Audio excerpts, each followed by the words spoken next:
Glasgow's River Clyde, an international shipbuilding hub since the Industrial Revolution.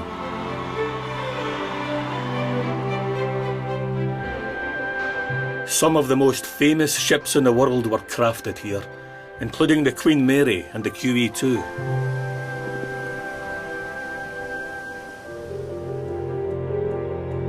Yet in the 1950s, ravaged by World War II and facing increasing competition, the Clyde shipyards needed to adapt.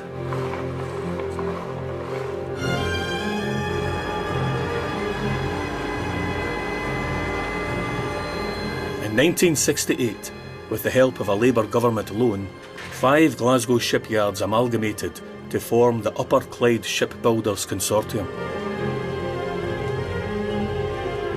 But within 3 years, the consortium ran into financial trouble. In June 1971, the UCS turned to the new Conservative government for a £6 million bailout to allow them to continue work on outstanding orders worth £87 million. But this was refused. I don't see any future for Upper Clyde Shipbuilders as such. I've made that clear today. With 6,000 jobs at stake and a liquidator in place, the trade unions decided to take action against the administration.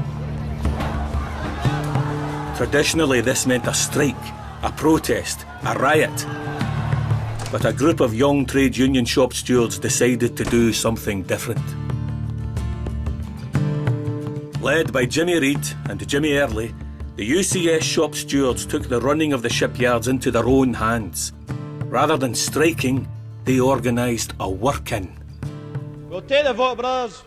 For the shop stewards' recommendation, could we have a show of hands? Shout aye, brothers.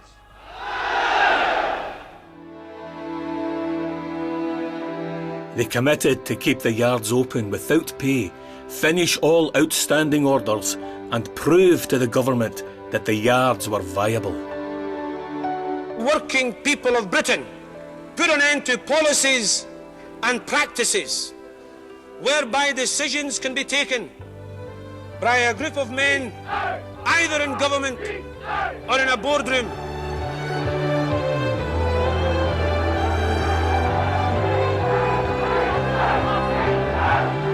The unions ran a well-organised campaign, and Jimmy Reid insisted on discipline among the workers. And there will be no hooliganism, there will be no vandalism, there will be no bevying, because the world is watching us. The workers in the Upper Clyde shipyards were very determined, and a lot of that was down to Jimmy's amazing powers of communication and leadership. The press and public were amazed by the audacious actions of the young shop stewards. There were marches to Downing Street, mass demonstrations in Glasgow, and a huge swelling of international sympathy and support for the Glasgow workers.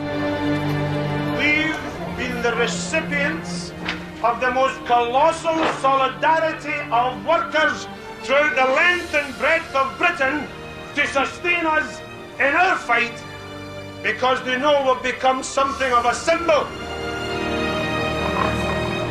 In 16 months, the work-in launched over a dozen ships.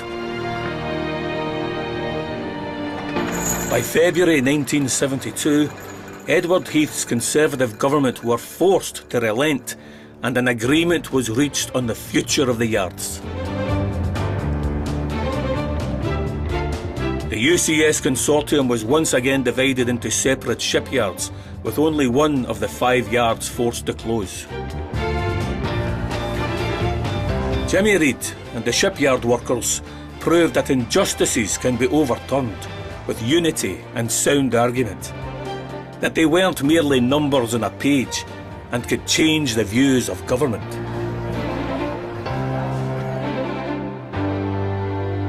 Although the Clydeside shipyards suffered a decline throughout the late 20th century, the UCS work-in kept Glasgow shipbuilding alive, even to this day. There's no doubt that every single person who's worked in the shipyards over the last 40 years owes their job to Jimmy Reid and his colleagues.